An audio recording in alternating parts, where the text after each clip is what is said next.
লজ্জা করে না? না না তোমাদের বলছি না, কেকেআর ম্যানেজমেন্টকে বলছি। ওদের শুধু আমি একটা কথাই বলতে চাই, স্যার আপনি একটু বাইরে গিয়ে আবার ঢুকেন, আমরা আপনাকে দাঁড়ায় সম্মান করি।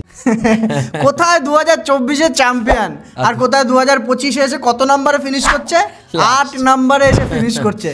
তো আজকে আমরা এটা নিয়ে আলোচনা করবো যে 2025-এ আমরা 2025-এ বেশি যাব না। মেন যে ভিডিও টপিক হবে সেটা হচ্ছে কলকাতা কাকে রিলিজ করতে পারে এবং কাদের রিলিজ করার রিটার্ন না, আমরা রিটার্নও আসবো না এই ভিডিওতে। আমরা হচ্ছে মেনলি রিলিজ আর কাকে কাকে মনে হচ্ছে রিলিজ করতে পারে বা পারে না, কনফিউজিং আছে, আমরা সেটা নিয়েও এই ভিডিওর মধ্যে আলোচনা করব, তাই তো?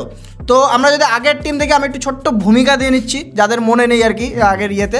তো 2024-এ আমাদের কাছে ফিল সল্ট ছিল, মিচেল স্টার্ক ছিল, তারপরে মানে সবাইকে শ্রেয়াস আইয়ার ছিল যে ক্যাপ্টেন, ঠিক আছে? তাদের ছেড়ে দিয়ে কাকে নিয়েছে? কাকে নিয়েছে? ভেঙ্কটেশ আইয়ার। কত দিয়ে? 23.75। মানে ভাবা যায় দুটো প্লেয়ার পেয়ে যেত এখানে, দুটো প্লেয়ার। মানলাম যে ভেঙ্কটেশ আইয়ার একটা ভালো প্লেয়ার, তাই বলে 23 কোটি টাকা না না না খুবই বেশি, ডিজার্ভ করে না।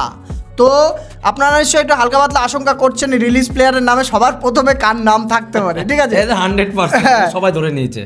তারপরে ক্যাপ্টেন্সি কিন্তু 2025-এর সব থেকে বড় যে প্রবলেম ছিল ক্যাপ্টেন্সি।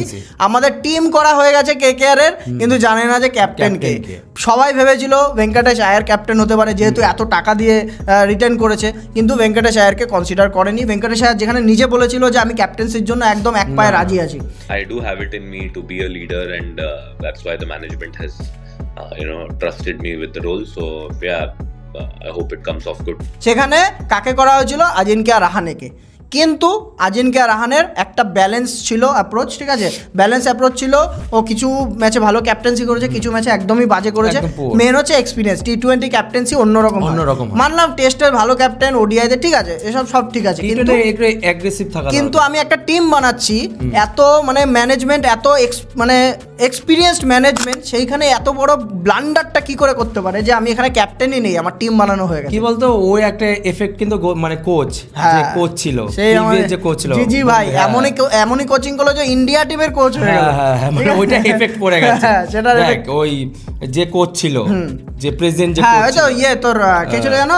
রমাকান্ত পণ্ডিত। রমাকান্ত পণ্ডিত, তাহলে ঠিক আছে, তাকেও তো রিলিজ করে দিয়েছে। রমাকান্ত পণ্ডিত রিলিজ হয়ে গেছে। তারপরে তোর ভারত অরুণ যে বোলিং করছিল তাকে রিলিজ করে দিয়েছে। তো যেটা শোনা যাচ্ছে এখন অভিষেক নায়ার হচ্ছে হেড কোচ হতে পারে। অভিষেক নায়ারের প্রোফাইল বেড়েছে আমরা জানি, ঠিক আছে? রোহিত শর্মার মতো, KL রাহুলের মতো প্লেয়ারদের গ্রুম করেছে। তারপর তো অ্যাসিস্ট্যান্ট কোচ ছিল, আর মেন্টর আছে তো, ব্রাভো আছে তো, মেন্টর আছে, মেন্টর আছে এখানে। তো যাই হোক, কিন্তু আজিনকে রাহানের একটা যেটা সারপ্রাইজিং বিষয় ছিল সেটা হচ্ছে ব্যাটিং। কলকাতার হয়ে 2025-এর কিন্তু হাইয়েস্ট স্কোরার ছিল আজিনকে রাহানের। হ্যাঁ, 390 রান করেছে 13টা ম্যাচে। ব্যাটিং নিয়ে কোনো কথা। আর স্ট্রাইক রেট কত? 145। এর পিছনে একটাই দিতে হবে এখানে ক্রেডিট, সেটা হচ্ছে চেন্নাই ম্যানেজমেন্ট, ঠিক আছে? ওইখান থেকে কিন্তু T20 গেম খুঁজে পেয়েছে ওখান থেকে, তাই তো? হ্যাঁ, কিনা? প্রথমে মুছে গেছিল, যে চেন্নাইতে কামব্যাক করলো, চেন্নাই থেকে কিন্তু ওর কিন্তু শুরু হলো গ্রোথ। তো 2025-এর টিম যে এতটাও খারাপ ছিল এরকমও না, ঠিক আছে? মোটামুটি ভুল আছে, ভালো রিটেনশন গুলো ভালো করেছিল, যেমন হর্ষিত রানা থেকে শুরু করে বরুণ চক্রবর্তী, রিঙ্কু সিং, আর হচ্ছে তোর রাসেল, সুনীল নারিন আছে, রমনদীপ সিং একটা ভালো ছিল। রমনদীপ সিং ইউটিলাইজ হয়নি ঠিকঠাক আগের বছর।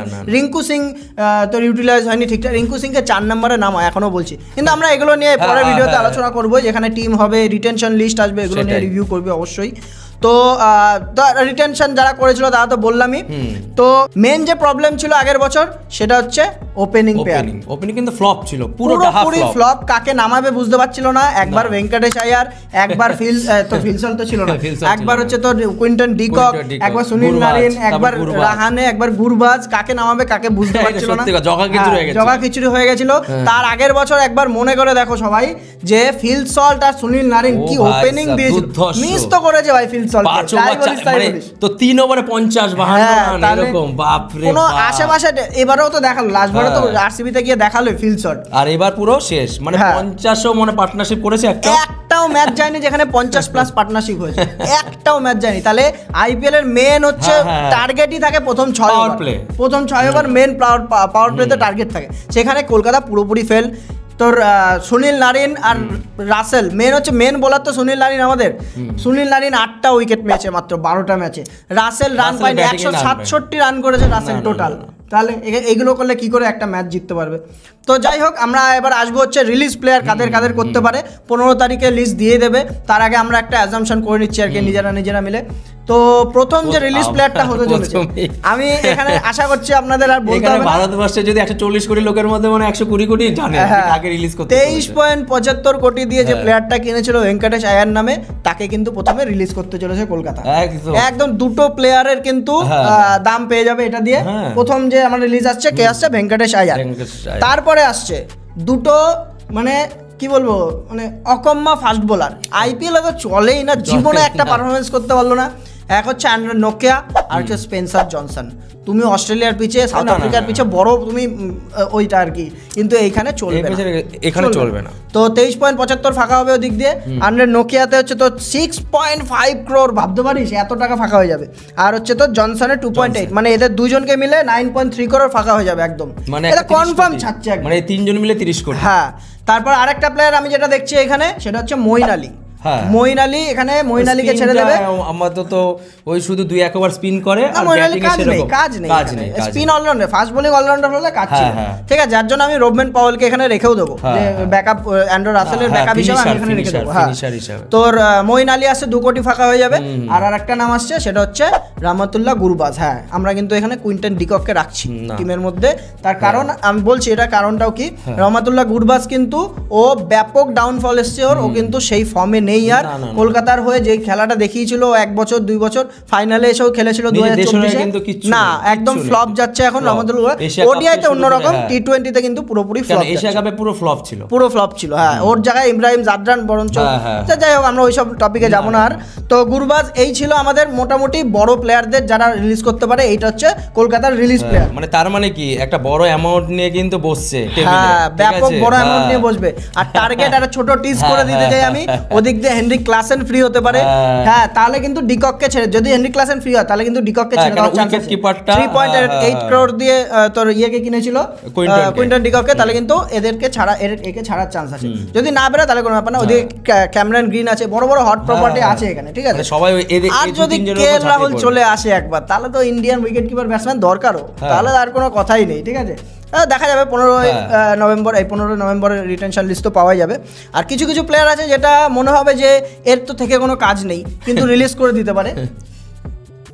ভরতে হয় না, স্লট ভরতে হবে, আমার ওভারসিজ ইয়ে নিয়ে ভরতে হবে, ছেড়ে দিয়ে যে আবার সেম দামেই কিনবো, আমার কি দরকার? রেখে দিয়ে থেকে আমি এদের গ্রুম করি, আমি 2 বছর 3 বছর পরে। আরেকটা নাম আমি যেটা মেনশন করতে পারিনি এর আগে, ভুলে গেলাম, সেটা হচ্ছে আঙ্ক্রিশ রঘুবংশী। আঙ্ক্রিশ রঘুবংশীকে কিন্তু এই বছর আমি মনে করি যে ক্যাপ্টেন্সিও দিয়ে দিক, আমি এটা মনে করি ক্যাপ্টেন্সিও দিয়ে দিক। ক্যাপ্টেন্সি যদি নাও দেয়, ওকে ফ্রন্ট রানার রাখুন, কিন্তু কলকাতা ফেস বানার ওকে। শুভমান গিলকে ছেড়ে কিন্তু বড় একটা ভুল করেছে, আগের বার সেকেন্ড হাইয়েস্ট করেছিল, আমি বলছি কত রান করেছিল তোর আঙ্ক্রিশ রঘুবংশী, 12 ম্যাচে 300 রান করেছিল, ঠিক আছে, 33-এর অ্যাভারেজ, 140-এর স্ট্রাইক রেট আছে। তাহলে কোন দিক দিয়ে খারাপ প্লেয়ার? তারপরে কি ওকে ওপেনিং নামায় না? 4 নাম্বার ওপেনিং ও হচ্ছে ওপেন করাতে হবে। আমরা তো বারবার বলে গলা মানে ব্যথা করে বলেছি বলতে এই জিনিসটা। আর উমরান মালিক একটা নাম, যেটা হচ্ছে ছাড়বে না আমার মনে হয়। তারপরে আসছে তো রমনদীপ সিং। আগেরবার কাজে লাগেনি, কিন্তু ও একটা মানে মাল্টি ডাইমেনশনাল প্লেয়ার, ও ব্যাটিংও করতে পারে, বোলিংও করতে পারে, ফিল্ডিংও ভালো যোগদান দেয়, ঠিকই তাই তো, হ্যাঁ কি না?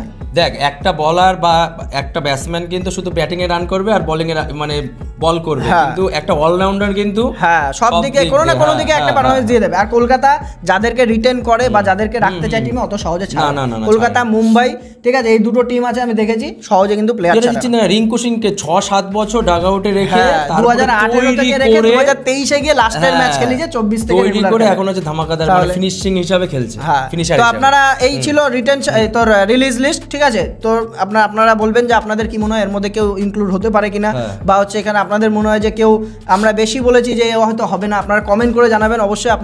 আমরা আপনাদের কমেন্টের জন্য ওয়েট করে থাকি অবশ্যই। যেটা হচ্ছে কলকাতার সবচেয়ে বড় কোশ্চেন মার্ক হচ্ছে ক্যাপ্টেন, হ্যাঁ কে হতে চলেছে। হ্যাঁ, ওইগুলো তো আসবেই, আমরা ওইগুলোর মধ্যে আসবোই অবশ্যই। রিটেনশন লিস্ট দেখলে বোঝা যাবে।